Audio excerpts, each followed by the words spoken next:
জীবন যেন এক অনন্ত রঙ্গমঞ্চ, যেখানে প্রতিটি নিঃশ্বাস এক একটি দৃশ্যের সূচনা, আর প্রতিটি স্পন্দন এক একটি সংলাপ। আমরা সবাই এই মঞ্চের অভিনেতা, কখনো হাসির দৃশ্যে উজ্জ্বল, কখনো কান্নার দৃশ্যে ভরা ক্রান্তি। তবুও গভীর রাতে নিস্তব্ধতায় আমরা অনুভব করি এক অদৃশ্য টান, এক সূক্ষ্ম সুদূর বাঁধন। এ জীবন কি সত্যি আমাদের নিজের, নাকি আমরা সেই পুতুল যার নাচের ইশারা কোনো অজানা পরিচালক দেন?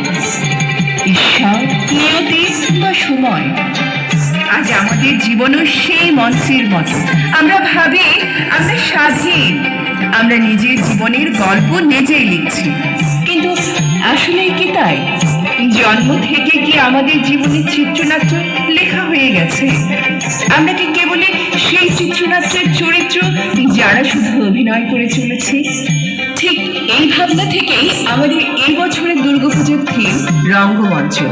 এই আয়োজন কেবল একটি দর্শন নয়, এটি একটি নীরব প্রতিবাদ, হারিয়ে যাওয়া লোকশিল্পকে ফিরিয়ে আনা।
জোর একটি করতে আশা করছি।